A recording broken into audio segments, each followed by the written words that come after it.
Hey foodie friends, are you ready to take a culinary trip to Italy with me?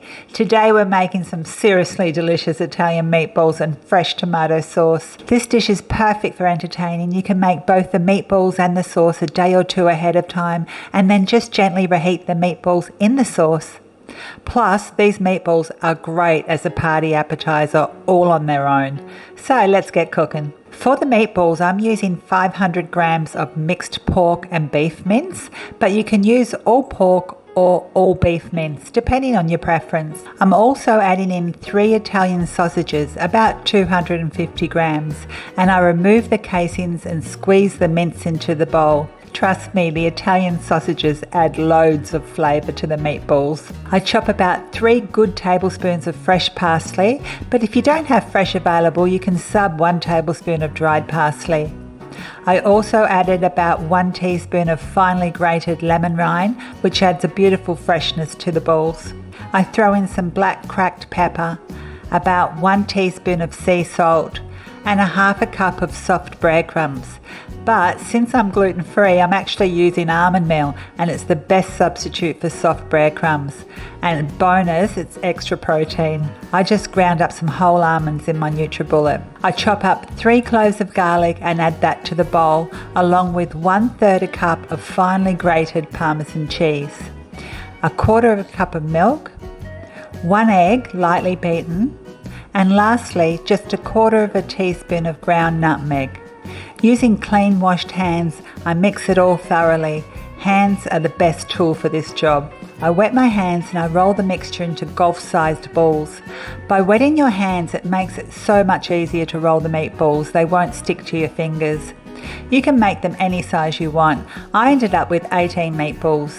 They need to chill in the refrigerator for an hour or more, which makes them easier to fry. And in the meantime, I'll make the sauce.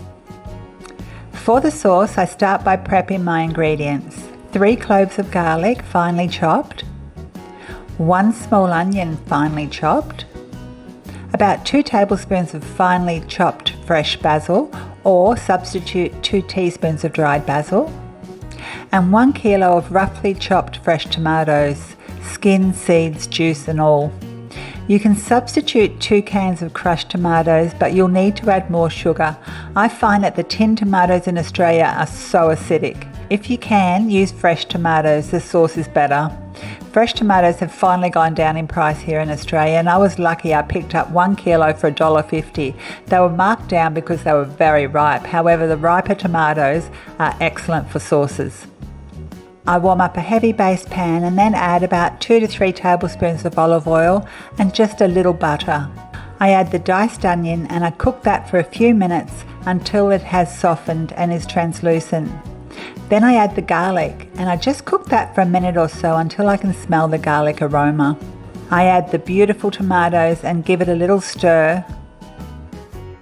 Then 1 tablespoon of tomato paste, the chopped basil, 2 bay leaves, 2 teaspoons of sugar, 2 teaspoons of salt, and 1 teaspoon of cracked black pepper. I give it a good stir and bring it to the boil. Then I reduce the heat to low and allow it to simmer for at least 30 minutes, stirring occasionally. As the tomatoes break down and release their liquid, you'll be able to smell the deliciousness coming from the pan. If the sauce is a little thick, add some water. After about 15 minutes, I needed to add some water to mine and I cooked it for another 15 minutes. My sauce came out beautiful and thick and all the tomatoes had broken down by the 30-minute mark, so I turned off the heat. Now for the main event, frying the meatballs. I used a non-stick pan because it's easier to fry meatballs in and you don't use as much oil. I warm the pan up and I add just a tablespoon or 2 of olive oil and a little butter. I wait until the butter foams and then I add the meatballs. I cook them in 2 batches and I don't overcrowd the pan. Over a moderately low heat, I fry the meatballs, turning them over every minute or so until they are all golden brown. This process takes about 7 minutes. After the first batch is done, I remove them from the pan and place them on a paper towel lined plate to drain. Then I add the next batch of meatballs and cook them the same way. Check your meatballs for doneness. If you open one up, there should be no pink on the inside. After the second batch was cooked, I removed them from the pan. The brown bits left in the fry pan are all flavour, so I removed most of the fat in the pan and then I ladle in my tomato sauce. It smells so good. I add the meatballs and warm them through. You can serve these with salad, mashed potatoes, vegetables, rice or pasta like I do today. I cook some pasta until al dente in a large pot of salted water with a little oil. I drain the pasta and then everything is ready for plating up. I put some pasta in the bowls. I add the meatballs, some sauce. I wipe the plate, it's a chef thing. Add some finely grated Parmesan cheese and a sprig of basil to finish.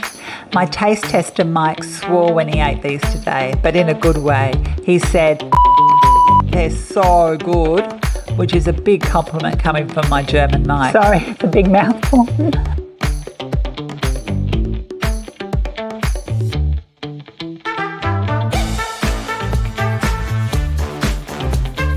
Delicious, so good.